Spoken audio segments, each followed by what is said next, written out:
नमस्कार मित्रांनो, Smita's virtual academy या माझ्या एज्युकेशनल चॅनलमध्ये तुमचे स्वागत आहे. आज आपण गांधी जयंतीनिमित्त अतिशय सुंदर दमदार असे भाषण बघणार आहोत. शस्त्रास्त्रांच्या बळावर शत्रूला नामोहरम करणारे कित्येक शत्रुयोद्धे इतिहासात होऊन गेले आहेत. परंतु हाती कसलेही शस्त्र न घेता आत्मिक बळाने निशस्त्र प्रतिकार करून पाशवी सत्तेला चित करणारे एकमेव महापुरुष म्हणून जग ज्यांना ओळखते ते महात्मा गांधी भारताच्या आधुनिक इतिहासात आपल्या तेजाने चमकत राहतील. सत्य, अहिंसा आणि शांतीचा मार्ग अवलंबून त्यांनी इंग्रजांच्या महाबलाढ्य सत्तेला या देशातून घालवून दिले. हे इतिहासातील अभूतपूर्व असे उदाहरण होय. सन्माननीय व्यासपीठ, वंदनीय गुरुजन वर्ग व माझ्या मित्रमैत्रिणींनो, सर्वांना माझा नमस्कार. महात्मा गांधींचे घराणे मूळचे सौराष्ट्रातील पोरबंदर या गावचे. त्यांचे वडील करमचंद गांधी हे आधी पोरबंदरचे व नंतर राजकोट संस्थानचे दिवाण होते.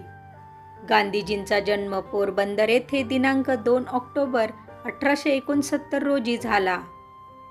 त्यांचे नाव मोहनदास असे होते.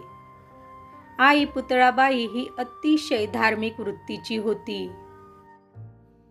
गांधीजींचे मॅट्रिकपर्यंतचे शिक्षण पूर्ण झाल्यावर ते उच्च शिक्षणासाठी इंग्लंडला गेले. तेथून बॅरिस्टर होऊन परत आल्यावर ते वकिलीच्या कामासाठी आफ्रिकेला गेले.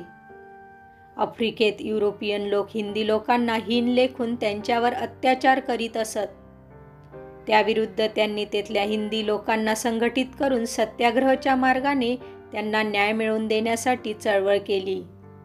त्यांच्या या कार्याने नामदार गोखले सुद्धा प्रभावित झाले होते. गांधीजी नामदार गोखल्यांना राजकीय गुरु मानित. सन 1915 मध्ये ते भारतात परत आल्यावर भारतभर हिंडले. देशाच्या परिस्थितीचे त्यांनी अगदी जवळून निरीक्षण केले व नामदार गोखल्यांच्या मार्गदर्शनानुसार सक्रिय राजकारणात भाग घ्यायला आरंभ केला. लोकमान्य टिळकांच्या नंतर भारतीय राजकारणाची सूत्रे गांधीजींकडे आली.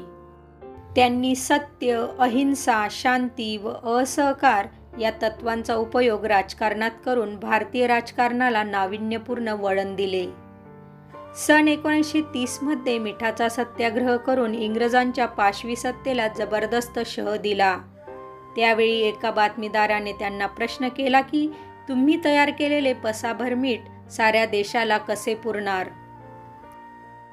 त्यावेळी गांधीजी शांतपणे म्हणाले, या सत्याग्रहाने मी मीठच नाही करीत तर देशातल्या 30 कोटी लोकांमध्ये निर्भयता निर्माण करीत आहे.